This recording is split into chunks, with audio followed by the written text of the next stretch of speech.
Hello everyone, welcome to an edition of Bushcraft Outback. Today I'm literally out back at my house, and I wanted to show you a couple of ammo boxes that I had made. These things are a ton of fun to make, and doesn't require a whole lot of tools. I mean, with a simple jigsaw, rivet gun, a drill, some drill bits, maybe a file. And there's a ton of videos online on how to make these things in depth. Of course, a lot of them are speeded up and you have to kind of follow along. But today I just wanted to talk to you about the differences of the ammo box. This one was my first one that I made here, and it's just a 50 caliber can. And I made it with the design that the bottom opens up on it. You can make them both ways. We'll talk about this one in a second because it's made differently. But this was my first design, and I was really tickled on how it came out. I actually put a glass window in it. I put some legs on it. They came off with some old lights. I mean, you can get as creative as you want to be with these things. It's just fun to work with and fun to use. Now you can buy a stove, and there's a ton of them out there on the market. But what fun would that be? I mean, I like creating things with my own hands, so. I made this one with my first design, and it's just, we're going to light this thing up in a minute and I'll show you how it burns. But it does have a damper system in the front, and I'll turn it around and show you that the front of it does actually have a damper system that I designed in it. Some of this stuff came off barbecue grills, just anywhere that you can find and scrape parts together. Don't have a whole lot of money in this thing. Maybe $40 in it. The rest of the stuff has just been pirated and found off of old equipment and things. The actual damper system on this was made just off muffler pipe. This is all muffler pipe. And the damper on the inside actually is about a 1/4 inch smaller than my whole diameter in there. So I can turn the little wing, kind of choke it down. So I do have some control over the fire. This was purely experimental.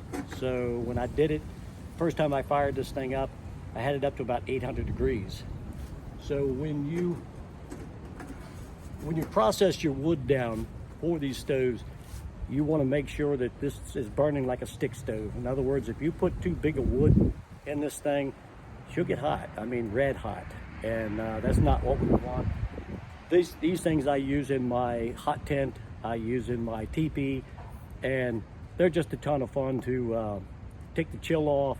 I don't rely on these things all night for heat. I just get them going, get the shelter warm. They're for ambiance, they're for cooking on, making coffee on, and then at the end of the day, I just let it die down, trust my gear to keep me warm, and it works out real well. But this stove here, I actually wanted to take it a notch farther.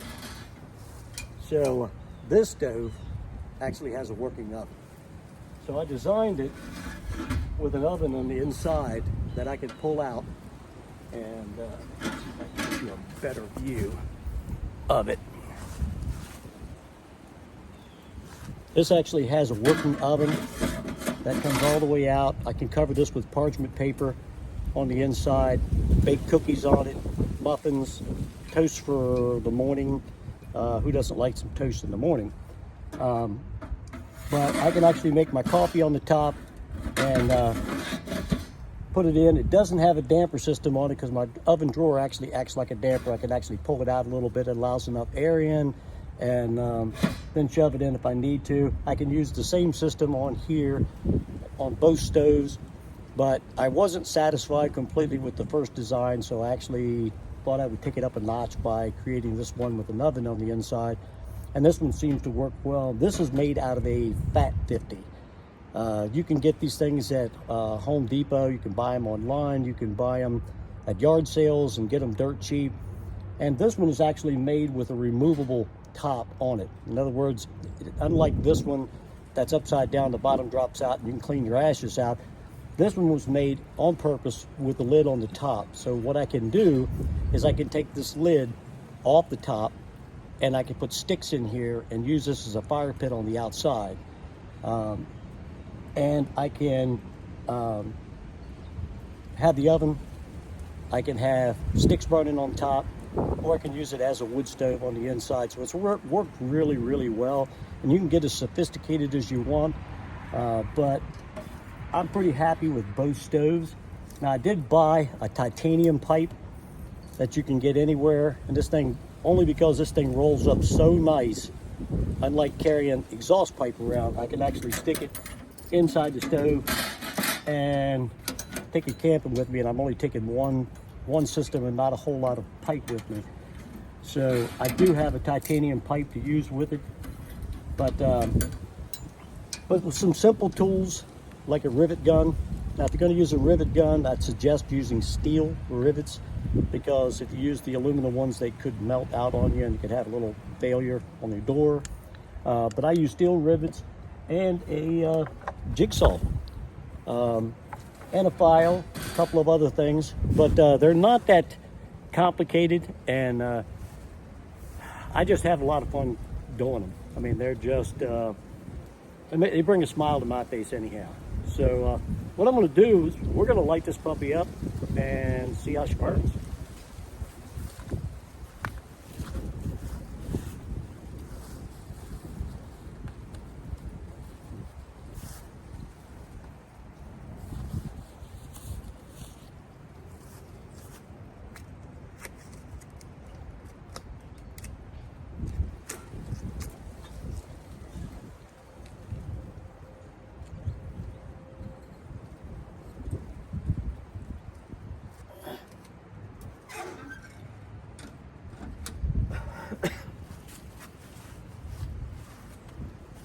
So you can see that the flame's in there. Now, I process most of my wood down, and I do it beforehand. When I go camping, I take my little bit of processed wood out with me, because when I go camping, I don't want to spend a whole lot of time processing wood out in the wilderness. I want to go out and beat things down in baton wood and chop and split.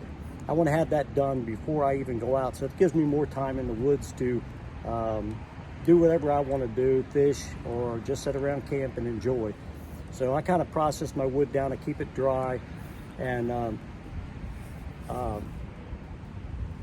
yeah, they're a lot of fun, man. So I challenge you that if you want to have a hot shelter with a wood stove, make you one out of an ammo box, because it really doesn't cost much money. You'll have a lot of fun doing it, and you'll be surprised at what you can come up with. Look around, try to find yourself some bits and parts here and there before you do. Go to an ammo store or an Army Navy store. Find yourself an ammo box, a 50 caliber. I think I'm actually going to make even a bigger one than this, just because I want to. But I'm going to make a bigger one with a bigger oven in it, so I'm kind of limited to what I can cook in this thing.